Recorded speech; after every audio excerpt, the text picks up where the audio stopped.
इससे पहले के वीडियो में हम सब जो है कि ज्यामितीय आकृतियों के संबंध में पढ़े थे, जिसमें जो है कि दो प्रकार की आकृतियों की बात किए थे, जैसे प्लेन शेप और सॉलिड शेप।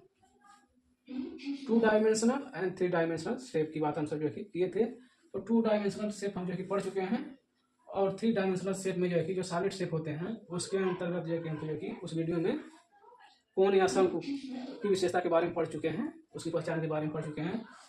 तो इस वीडियो में हम सब जो है कि सॉलिड शेप के अंतर्गत 3D के अंतर्गत जो है कि हम यहाँ से पढ़ रहे हैं। जैसे देखिए, इस प्रकार की आकृति यदि कोई हो तो उसको हम सब क्या कहेंगे, उसका क्या नाम देंगे? इसको जो है कि हम सब कहते हैं, इस प्रकार की आकृति को ट्राइएंगुलर प्रिज्म। इस तरह की आकृति देखिए। अब इसकी विशेषता क्या है देख लें हम थोड़ा। अब इसमें देखिए, अब सॉलिड शेप में 3 चीज़ों की बात होती है। ज्योमेट्री के अंतर्गत जो है कि सॉलिड शेप के अंतर्गत 3 बातों की 3 जो है कि बातों का अध्ययन किया था। क्या क्या? एक तो फेस उसमें देखा जाता है, कितने फेस हैं, कितने उसमें एज हैं और कितने वर्टिसेस हैं। तो देखिए अभी यहाँ पता चल जाएगा आपको। जैसे यदि ये वीडियो आप पहली बार देख रहे हैं तो अभी समझ जाएंगे। फेस का मतलब क्या होता है? प्लेन भाग। जैसे देखिए इस आकृति में, इसमें जो है कि यह त्रिभुजाकार जो है कि 2 फेस हैं। तल, फेस माने होता है तल। 2 जो है कि तल त्रिभुजाकार हैं, और इसमें जो है कि और 1 2 3 जो है कि चतुर्भुजाकार फेस हैं। तो इस प्रकार से कुल मिलाकर के जिसमें तलों की संख्या, फेसों की संख्या 5 है। 5 जो है कि इसमें तल होते हैं, फेस होते हैं। इसमें एज कितने हैं? एज का मतलब जो है कि धारें जो होती हैं, किसी ठोस वस्तु में धार होती है, तो धारें जब कोर हैं, जिनको कहते हैं कोर कहते हैं, ये एज कहलाते हैं। तो इसमें जो है कि इसमें देखिए कुल 9 एज होते हैं। अब इन लाइनों को गिन लीजिए, ये जितनी लाइनें से बना है इतने ये एज है। तो 9 लाइनों से ये बना है इसमें। तो एजों की संख्या, धारों की संख्या 9 है। और वर्टिसेस क्या होते हैं? वर्टिसेस नोक होते हैं, जो नोक जिनको कहा जाता है, नुकीला भाग। वो कितने हैं? 1 2 3 4 5 6 वर्टिसेस हैं। यह ट्रायंगुलर प्रिज्म है। अगली जो है कि आकृति में, ठोस आकृति का अंदर हम जो कि देखते हैं पिरामिड का।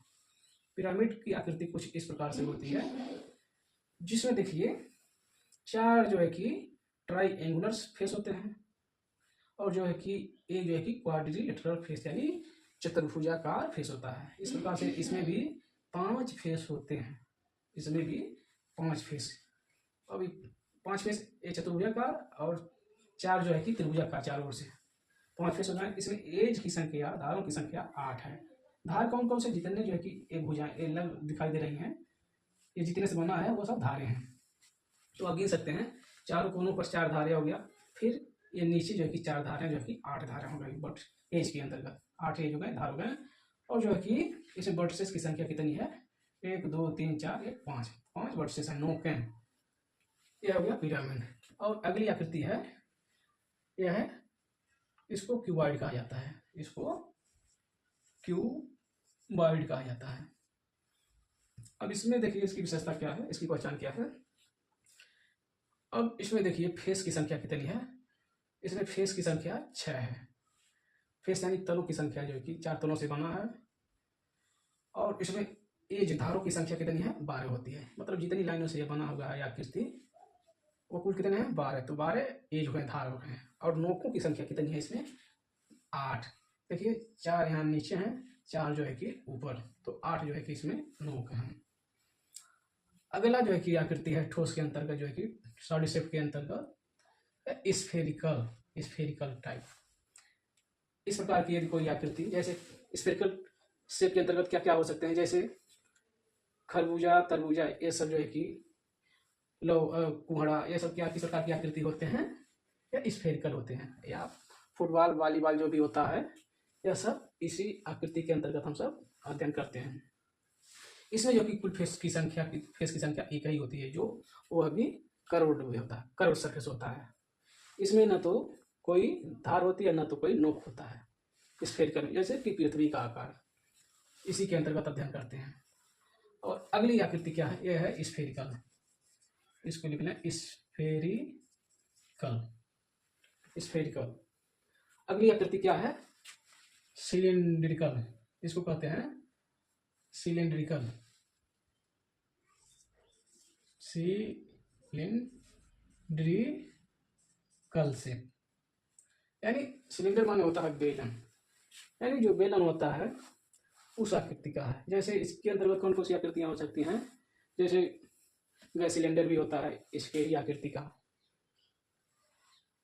इस प्रकार की जो आकृतियां होती हैं, जैसे किसी पेड़ का तना होता है इसी आकृति का होता है, या कोई टंकी जो है कि इसी आकृति के अंतर्गत जो है कि उसका अध्ययन करते हैं।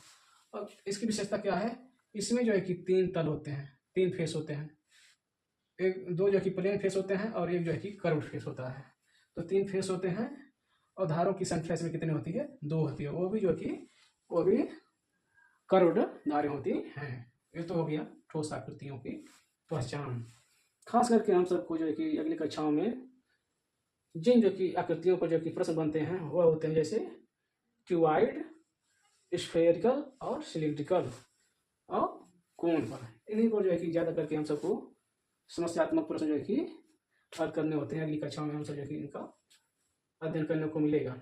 जैसे उनका फेस का जो कि क्षेत्रफल, उसका पूरा जो है कि आयतन कैसे निकाला जाता है। तो इन आकृतियों के हम पहचाने रहेंगे जो है कि तो हम जो है कि उन प्रश्नों को आसानी से समझ करके हल कर सकेंगे। तो आज के लिए बस इतना ही। और क्यूबॉइड के अंतर्गत जो कि कुछ और भी आकार होता है, जैसे जिसको क्यूब कहते हैं, क्यूब होता है, इसके ही अंतर्गत जो है कि हम उसका भी समस्यात्मक प्रश्न हल कर सकते हैं इस क्यूबॉइड के फार्मूले के हिसाब से। उसमें तो कि थोड़ा सा जो है कि अंतर होता है, जिसमें ऐसा होता है कि उसके सभी फेस जो है कि समान आकार के होते हैं, 6 तल जो भी होते हैं वह समान क्षेत्रफल के होते हैं, वह जो कि क्यूब कहलाता है। उसका अध्ययन जो कि हम सब अगले वीडियो में फिर कभी कर लेंगे। तो आज के लिए बस इतना ही। यदि वीडियो पसंद आए तो इस चैनल को लाइक और सब्सक्राइब और कमेंट करिए, शेयर करिए, ताकि ऐसा उपयोगी वीडियो आपके लिए जो कि हम बना सकें।